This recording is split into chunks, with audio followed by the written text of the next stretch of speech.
Gledate Gorenjska poročila na GIF TV. Spoštovane novinarke, novinarji, ostali predstavniki medijev, predsednika in vsi, ki nas spremljate, dober dan. Predsednik slovenske vlade, dr. Robert Golob, danes na prvem uradnem obisku v Sloveniji gosti španskega premierja Pedra Sancheza. Gre za prvi uradni obisk tujega voditelja na povabilo našega premierja, dr. Goloba. Tem za pogovor v teh nemirnih časih ne manjka. Predsednika vlad sta govorila o razmerah v Ukrajini, krepitvi konkurenčnosti evropskega gospodarstva, izzivih v energetiki, evropskem odzivu na migracije in širitveni politiki Evropske unije na Zahodni Balkan. O podrobnostih srečanja pa najprej gostitelj, predsednik slovenske vlade, dr. Robert Golob. Izvolite. En lep pozdrav vsem medijem. Moram reči, da mi je danes posebno čast, tudi zadovoljstvo, da na prvem uradnem obisku gostimo prav predsednika vlade Kraljevine Španije, gospoda Pedra Sancheza. Ta obisk ni pomemben za Slovenijo le zaradi tega, ker Španija v drugi polovici leta prevzema predsedovanje Evropski uniji. Pomemben je tudi zaradi tega, ker smo v preteklih mesecih z izrazito prijateljsko državo uspeli stkati stike tudi na razvojnih politikah. Razvojnih politikah, kjer smo na Evropskem svetu s prijateljem Pedrom vedno zagovarjala iste vrednote, so vrednote enotnosti in vrednote solidarnosti. In ravno zaradi tega, ker temeljimo vse naše poglede na istih vrednotah, je usklajevanje v resnici tako enostavno. Usklajevanje v resnici ni potrebno. Tisto, kar počnemo skupaj v Bruslju in na vseh zasedanjih je, da promoviramo take aktivnosti, ki temeljijo na teh vrednotah. Današnji obisk je zato pomemben, ker lahko usklajujemo bodoče aktivnosti, tako multilateralne, kot tudi bilateralne. Pa bi začel na bilateralnih. Eden od dogovorov danes je, da začnemo sistematično graditi na odnosu med Slovenijo in Španijo na področju povezovanja prebivalstva, mladih ljudi, na področju izobraževanja, kulture in pa predvsem tudi poslovnih subjektov. Zanimiva informacija je, da je ravno španski študentje so med najštevilčnejšimi v Sloveniji v okviru izmenjav in podobno velja za slovenske študente, ki se med najbolj pogosto odločajo ravno za izmenjavo s španskimi univerzami. In skupna ugotovitev je, da lahko začnemo graditi odnose med državama tudi na tej mladi populaciji. In jo nadgradimo seveda tako v kulturni sferi, kot pa tudi v poslovni sferi. Eden od dogovorov je tudi ta, da še pred poletjem organiziramo srečanje na nivoju vlad in pa srečanje na nivoju poslovnega foruma, s katerim bi želeli doseči dvoje. Želeli bi povečati sodelovanje med državama, hkrati pa odpirati tudi možnosti skupnega sodelovanja na globalnih trgih. To je eno področje, ki je ravno s španskim poslovnim svetom do zdaj manj razvito, je pa lahko to velika priložnost za slovensko gospodarstvo. Hkrati bi seveda želeli tudi povečati medsebojne investicije, kjer imamo res veliko potencijala, še posebej na področjih, kot so zdravje, zdravstveni sistemi, farmacevtska industrija, pa tudi energetika.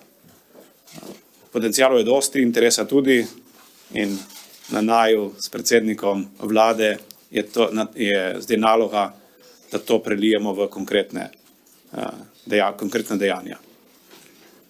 Imeli smo intenzivne pogovore o tem, kako pristopiti k tem najbolj aktualnim evropskim temam. Zagotovo je obema zelo pri srcu vprašanje odprte strateške avtonomnosti Evrope. To je tema, ki bo zaposlovala špansko predsedovanje, je tema, ki bo dolgoročno odločala o tem, kako bo Evropa, ali bo Evropa ostala tudi celina blaginje ali ne, ker samo skozi močno gospodarstvo, globalno močno gospodarstvo in konkurenčno gospodarstvo lahko zadržimo status, ki ga imamo, in oba deliva mnenje, da se konkurenčnost začne pri cenah energentov in da današnje stanje v Evropi ni zadovoljivo in da moramo za konkurenčnost delati najprej na cenovnih nivojih, potem šele na nivojih državnih pomoči, ker državne pomoči so vedno začasne, cene so pa trajne. Zato bomo tudi skupaj v prihodnjih mesecih naslovili vprašanje strukturnih reform energetskih trgov v Evropi in dali temu ponovno velik poudarek. Delimo podobna stališča ali pa identična stališča, da mora Evropa ostati enotna, tudi v odgovoru na ukrajinsko krizo, na rusko agresijo. Nobenega dvoma ni, kdo je agresor, res pa je, da si moramo pustiti vedno odprta vrata za mir in ko bo prišlo do take priložnosti, tako priložnost tudi enotno izkoristiti. Tako kot se Španija na eni strani zavzema za bolj partnerski odnos z Latinsko Ameriko in pa z mediteranskim bazenom, kar seveda podpiramo, si Slovenija prizadeva za bolj partnerski odnos med Evropo in pa Zahodnim Balkanom. In prav velikim veseljem sem zvedel za informacijo, da je gospod predsednik vlade bil v njihovih prvih službovanj ravno Sarajevo. Tako da območje Zahodnega Balkana zelo dobro pozna in zaradi tega verjamem, da bomo lahko na tem področju nekatere cilje tudi na evropskem nivoju še lažje uresničevali. Hvala lepa. Pedro, prosim, izvoli. Muchísimas gracias, primer ministro, y gracias, querido Robert, por la hospitalidad. La verdad es que, lo ha dicho antes el primer ministro, creo que España y Eslovenia tenemos todavía un terreno enorme de mejora en la cooperación, tanto económica como de inversiones, comercial. Y como siempre son los jóvenes los que van más avanzados, ¿no? Porque hay muchos estudiantes eslovenos que van a España a estudiar y a pasar su Erasmus universitario.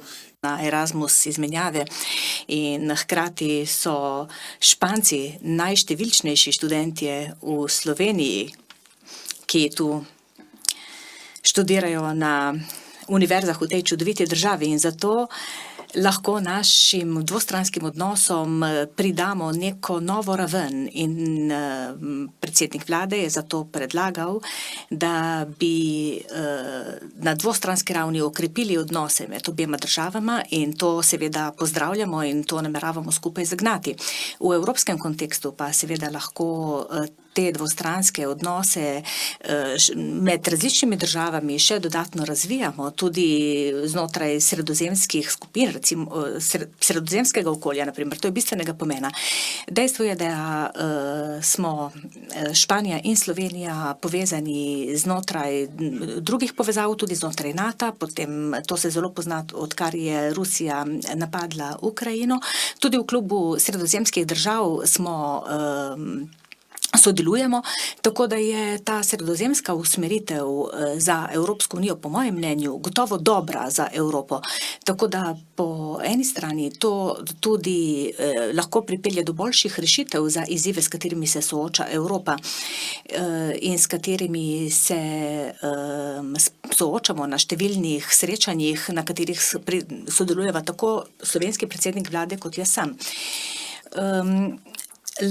Poudaril bi vodilno vlogo Slovenije in Španije pri vseh temah, ki zadevajo energetsko krizo. Obe državi sta tukaj na vodilnih položajih pri iskanju evropskih rešitev za težave, ki pestijo tako slovenske kot španske državljane in tudi druge državljane, druge države Evropske unije.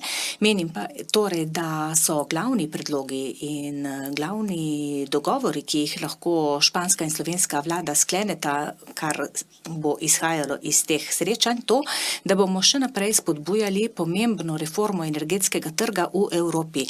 Strukturno reformo, ki bo šla še bistveno dlje od teh trenutnih pomoči, ki jih lahko ponudimo družinam, podjetjem, industriji, zato da zajezimo in ublažimo učinek porasta cen, tako da bomo lahko na strukturen način podprli tudi naše družine in naša gospodarska podjetja, da bodo ta tudi konkurenčnejša. In to je tudi glavni cilj španskega predsedstva v Evropski uniji. Ravno zaradi tega sem se želel sestati s slovensko vlado tukaj, zato da slišimo, kakšne so vaše prednostne naloge, kako vi vidite rešitve za izzive, ki so pred nami v prihodnjem semestru, da lahko to vključimo tudi v prednostne naloge španskega predsedovanja Evropski uniji.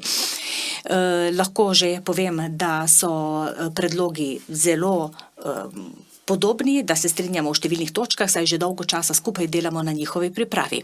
Tako da bi se tukaj strinjal s kolegom Robertom, da je odprta strateška avtonomija za nas na prvem mestu. Zakaj? Evropa je namreč zelo ranljiva. Močno je odvisna od nekaterih držav. Spomnimo se, kako se je to pokazalo že v času pandemije, zaradi nedostopnosti mask in respiratorjev. Če pa sedaj pogledamo kontekst ukrajinske vojne, vidimo, kako zelo smo ranljivi tudi zaradi odvisnosti od uvoza energije se strani Rusije. Od nje je odvisno veliko evropskih držav.